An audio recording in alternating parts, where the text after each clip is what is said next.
quando eu olhava pro céu, eu via vários redemoinhos, só que eles eram finos, vários redemoinhos finos. E eles começavam a descer do céu, e naquela hora eu comecei a ficar em pânico. Era vários redemoinhos bem fino, era bem fino, mas era vários. De repente, quando eu olho pro lado, pro céu assim, aqueles redemoinhos, de repente eu vejo um enorme, como se fosse um furacão. Enorme, coisa que eu nunca vi na minha vida, enorme, gigantesco. Formou assim, ó, só que ele não tinha tocado o chão ainda. Ele tava descendo do céu, tava descendo assim, ó, e ele ia tocar no chão. Quando ele ia tocar no chão, eu começava a correr desesperado, porque eu sabia que a partir do momento que ele eu entendia na visão que o problema não era ele estar ali, o problema é ele tocar no chão. Se ele tocasse, eu sabia que o estrago ia ser horrível. Grava esses detalhes que eu tô contando pra você. Então, o primeiro era muitos pequenos, depois era um enorme. Ok? Furacão. Eu não sei se eu chamo de... furacão. Eu não sei como se chama. Se é furacão, se é tufão, se é redemoinho. Isso que eu vi, de vento. Era muito grande, vocês não tem noção. Eu vi a boca dele. Ele tava na minha frente, assim, de lado. Só que eu consegui enxergar a boca dele, era enorme. E eu tinha noção que se ele tocasse no chão, ia ser um estrago horrível. Então, quando eu vi que ele começou a descer, eu saí correndo desesperado. Corri. Ciclone também, tornado. Exatamente, isso aí. Ok? Tô dando detalhes pra você daquilo que eu vi. Ô Barão, desde o início do Bora Brasil de hoje, a Thaís Dias vem mostrando pra gente, compartilhando conosco informações importantes referentes a esse fenômeno aí. Devastadora, a realidade é essa. São 5 níveis, né, de classificação para um furacão, Thaís? Exatamente, são 5 níveis. Esse já atingiu o 4º nível dessa escala, né? Ganhou força ao longo das últimas horas e essa é a grande preocupação, né? São ventos que passam de 220 km por hora. Não tocou ainda o solo americano, mas a preocupação é porque ele ganhou força. Poderia ter perdido um pouco dessa intensidade, mas não teve jeito. Já ventos ainda mais fortes. Quando um furacão toca no solo, nós sabemos que a ideia é ele ir perdendo força com o passar do tempo, com o deslocamento dele. Agora, ô Barão, mesmo com toda essa antecipação, com grana que já foi liberada, com as compras que foram feitas mesmo pelos moradores dessas regiões mapeadas, trabalhando com o fato de já ter quase todo mundo abrigado nesse momento, ou pessoas que estavam nas áreas que serão mais afetadas, saíram dessas regiões, trabalhando com essas possibilidades todas. Ainda nós temos que lidar com esse fato e, ao mesmo tempo, ter uma preocupação muito grande, ô Barão. É legal porque você está aí nos Estados Unidos, você pode mostrar para a gente, ou transferir aqui para a gente, a real preocupação que a gente tem que ter com isso. Estamos falando de um furacão, você ouviu a Thaís dizer aí, em 5 níveis, esse já está no 4º nível, né, Barão? Muito bom dia a você, querido. Olá, Joel. Bom dia para você, para Thaís, todo mundo do Bora. A preocupação é muito grande aqui nos Estados Unidos, porque esse furacão pode ser o mais potente dos últimos 100 anos a atingir a região de Tampa. Claro que a Flórida está acostumada com esse fenômeno. É o estado americano da Flórida que fica mais ao sul e que tem muitos brasileiros. Mas desse porte, Joel, na região de Tampa, pode ser destruidor, onde moram muitos brasileiros também. A questão, Joel, é que 2,5 milhões de americanos, de moradores aqui dessa área, tiveram a obrigação de sair, mas nem todos saem. Nossa. E agora há uma preocupação, como você disse, que esse furacão ganhou força. Já há informações de alagamentos, ventos fortes. E hoje à tarde, o chamado olho do furacão, que é a parte central, deve atingir justamente a região ali de Tampa, onde fica a cidade de Sarasota. Então, há um receio muito grande. Já são quase 250 km por hora a velocidade dos ventos.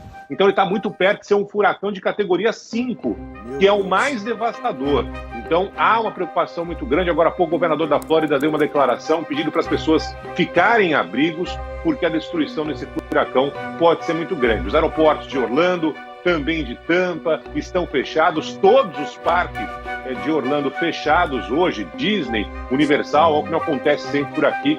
Então, Joel, preocupação muito grande nessa área toda da Flórida. Nós sabemos que muitas residências são adaptadas para isso e esse tipo de estrutura pode levar o cidadão a uma situação de risco. Como você bem disse, nem todo mundo saiu dessas áreas que serão mais afetadas. É aí que está a preocupação. Barão, muito obrigado, querido. O Barão vai continuar monitorando toda essa situação preocupante pra caramba, e qualquer novidade ele retorna com a gente, ou aqui no Bora Brasil, ou nos outros telejornais da casa. Daqui a pouquinho, novidades envolvendo esse furacão também, que tristeza. Um abraço pra você, tá? Um beijo na família.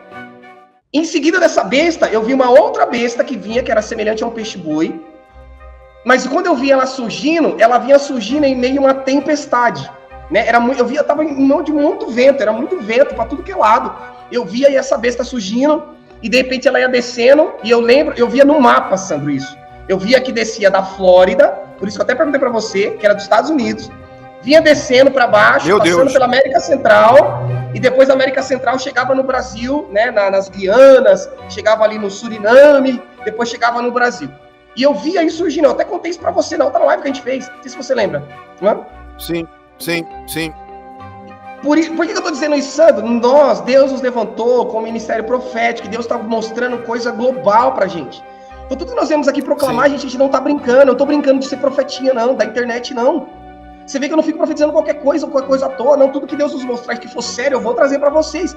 E essa é uma das coisas sérias, porque eu disse assim, Sandro, aquilo que eu vi, os sinais como dores de parto, a Bíblia me mostra, quando Jesus fala de referência como dores de parto, ele está fazendo referência à contração.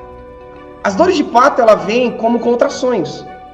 E cada vez que uma mulher, um exemplo, minha esposa, nós tivemos, depois que eu tive a minha esposa, tivemos 4 filhos, todos normais, eu sei muito bem como é. A dor de contração, ela vem de 1 em 1 hora. Vem aquela dor forte. De 1 em 1 hora, uma contração. Daqui a pouco esse tempo vai diminuindo e a dor vai ficando mais intensa. Meia hora. Daqui a pouco vai 15 em 15 minutos e mais forte.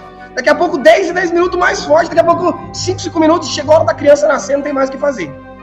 Essa é a referência que Jesus me faz quando ele fala a respeito de dor de parto. E tudo que nós estamos profetizando aqui e aquilo que a Bíblia diz, isso aconteceria como dores de parto.